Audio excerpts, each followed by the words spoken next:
Hi everyone! Today I'm going to demonstrate how I painted this barn and the sunflower painting with oil paints.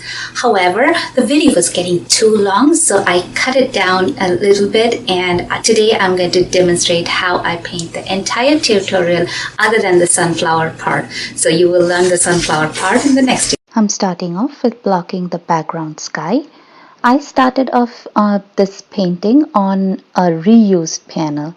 I had an original different painting on this panel, and I painted a white acrylic paint mixed with a little bit of burnt sienna on top of it. So you see that this mild creamy colored background, which works fine with me because I like to work on a toned surface and not on a raw white canvas. It helps me to better judge the value, and a little bit of the background color that peeks out works wonderfully because it adds another layer of radiance to the colors on top of it. So I added different shades of blue, ultramarine and cobalt, and mixed with a lot of titanium white and in the sky area, and then blended most of it with a blender brush. You saw that flat bristle brush. That is what I use as a blender brush for oil painting in case of the bigger areas. Now I'm coming back with more of ultramarine blue, and sometimes I'm using some cobalt blue mixed with it to add in more details into the cloud area. The lighter parts of the cloud, the top of the clouds, I'm making them lighter by adding more white, and the bottom parts of the cloud, I'm keeping them a little bit darker by adding more blue. And then again, once again, I'm coming back with a blender brush and getting a general blended look. Starting with the roof of the barn, I am doing the border areas mostly with purple. However, I'm blocking it with a general tone of raw umber mixed with a little bit of purple and some amount of sap green.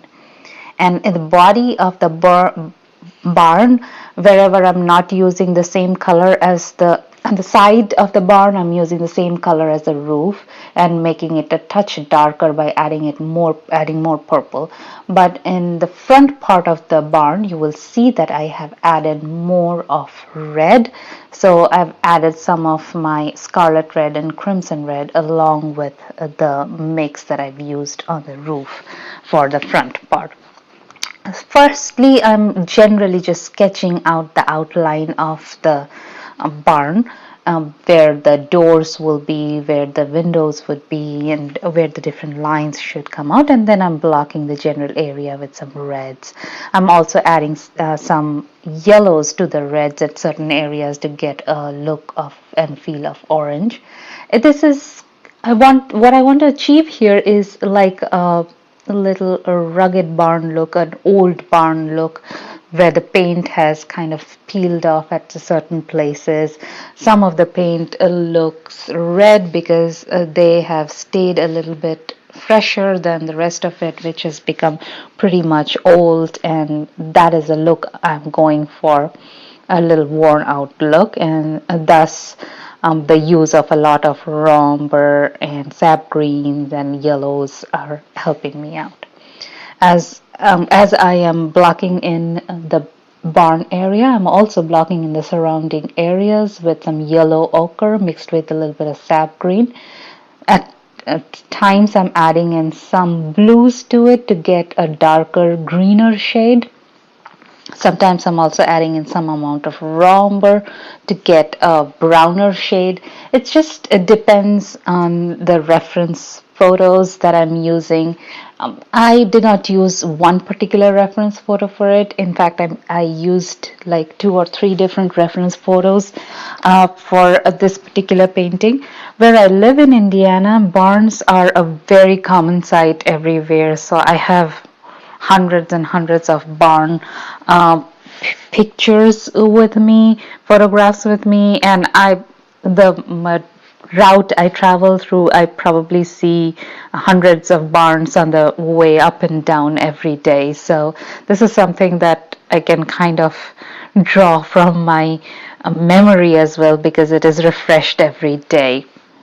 So back onto the top of the roof, once the general color was laid down, I'm adding a little bit of unbleached titanium white and yellow ochre to that mix to lighten it up a little bit and add additional layers on it. Now I'm using a flat part of a flat brush to get a more sketchy look and create some textures on the roof. At this point, you probably cannot see very well because this is oil paint, and oil paint has a problem that it reflects a lot of the light, so you do not get to see very good details like you would be able to see in case of acrylics or any other medium as such. I am adding a little bit details to the borders or the edges of the roof with unbleached titanium white, and since it looked a tad bit too stark bright, so I tamed it down by blending it a little bit, and then I added a little bit more of titanium white this time wherever I thought that the light was reflecting off the borders and edges. Now coming to the underside of the roof edge, wanted to darken it a little bit, so added a little bit of black and blue in there. I try to avoid black as much as possible. Even if I use black, I try to mix it in with other colors or glaze other colors on top of it if possible, so that it doesn't have a flat look. I am not against using black at all. I use it a lot, but I also make sure that I just do not use huge areas of just black because that will give a very flat look. Now again, I'm coming back with my titanium white with the flat side of my flat brush and creating brush strokes. I want prominent brush strokes here with the different colors that I'm using, alternating dark and light colors, because I want the look of wood planks in the front side of the barn. I want it to look like there are different planks of wood side by side that creates the barns. That is how barns look like. They are not generally like a smooth surface like you would see in a brick building which is topped up by cement. Barns are constructed with planks of wood laid side by side, attached side by side. So that is the look I'm going for over here. Adding some more details of windows and to the doors and windows, adding a lot of shadows. Darkening the shadows helps me brighten the contrast, or rather hype up the contrast. Adding some more of titanium, unbleached titanium white to get even more texture, more detail, some towards the side of the barn as well. Now I'm adding more lines, and this time I'm using the flat brush sideways to get more sketchier lines instead of flat planks. When I want a wider surface, I use the flat side of the flat brush. When I want a narrower line, I use the edge of the flat brush or filbert brush. So that is how I use the same brush and get various different effects or various different kinds of lines. I'm adding a little more detail to the side area of the barn. This is like a little attachment to the barn. Barns are often extended and increased spaces to accommodate more equipment, sometimes animals.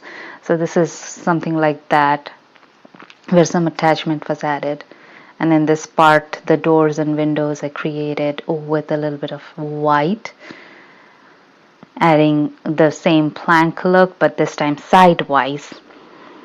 I understand that a lot of light is getting reflected off the surface, and that's why probably it's a little bit hard to see, but as it comes together you will be able to get the effects. So I'm using a mix of blue and black here to come in between the white lines and hype up the contrast, so that the darks and lights stand up against each other and create very nice contrast. In my opinion, contrast is what makes a painting stands out, so I put a lot of attention to that. Now I am blocking the general area around the flower, which I want to be the field area, with a layer of sap green. And I'm being very sketchy here because I'm going to add a lot of layers of colors on it. In some areas I'm adding some purple, some areas I'm adding some burnt sienna, some areas I'm adding some burnt umber. There is not a lot of rules that I'm following over here. I will come back with and use a lot of blues as well. It's just a general feel of light and dark colors that I'm adding over here. And then I'm coming back with my blender brush and going over the entire area and trying to blotch the whole area with the colors, blend all the colors together. Now I'm coming back with my flat brush, and this time I'm getting a mix of brown.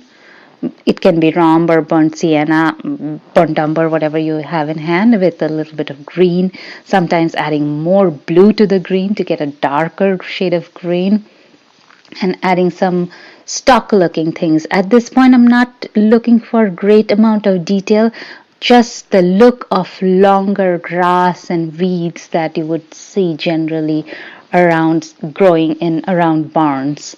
So that straw, hay, long grass look, that is what I'm going for. Some of the areas I'm adding a little bit more details than the others, and that is how some of the little weeds will get more prominence. Coming back with my liner brush this time and adding a few lighter stalks with unbleached titanium white, adding some hint of weed flowers, still using the same liner brush. When I want thin fine lines, I could still have used the edge of my flat brush, but at this point I wanted really fine lines, so I went on with my liner brush. I think this is a number 1 hog hair liner brush, but you can use any liner brush that you are more comfortable to use with. And if you're comfortable using the edge of your flat brush like I was using all this while, that is fine too. As long as you get the look that you're going for, it doesn't matter what tools or brushes or whatever you're using. I'm adding some dabs of unbleached titanium white here and there to give a hint of the weed flowers. I don't want to go a lot overboard with it because I don't want it to take away all the attention, because the white of the unbleached titanium white can really take away a lot of attention.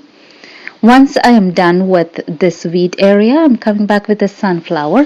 Now, as I said at the beginning of the tutorial, I am just going to go over the sunflower part very quickly because the video was already getting really long, but I really wanted to focus on the sunflowers. So in the next tutorial in a couple of days, I will show you how in detail, in depth, how I painted the sunflower.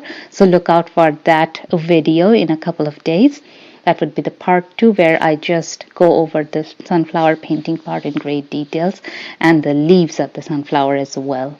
As of now, I'm just blocking in the green area and adding some details on the leaves. The brush strokes, how I lay down my brush, sometimes flat, sometimes on the edge, the same flat brush, to create different brush strokes for the leaves, is kind of important, but once again I will go over it in great detail in the next video, which I'm making just for the sunflower, because I've gotten a lot of requests for more flower tutorials after my basic flower tutorial in oils. So I'm trying to come up with a more painting, especially nature related painting with oils, because it seems to be a very hot favorite amongst all the viewers. So blocking in the center of the flower with some purples and browns, and then coming back and making the flower more prominent, putting a lot of details to the petals, adding more colors, sharpening up the edges, and adding more details to the center would be the next thing to do. And once I put in all the different areas of the flower, whatever surrounding areas still look blank, I'm adding more color to it depending on what is there in the surrounding area. If it is the field grassy area, then I'll add more darks. Otherwise, if it is a barn, I'll add more reds and browns to fill in those areas. Working on some final details on my sunflower, and once that is done, the whole painting will be complete. So that is it for this tutorial. Watch out for my next tutorial for more detail on the sunflower painting. Give me a thumbs up if you like this painting and the video, and don't forget to subscribe so that you are on top of the bi-weekly videos every Wednesday and Friday. Thank you.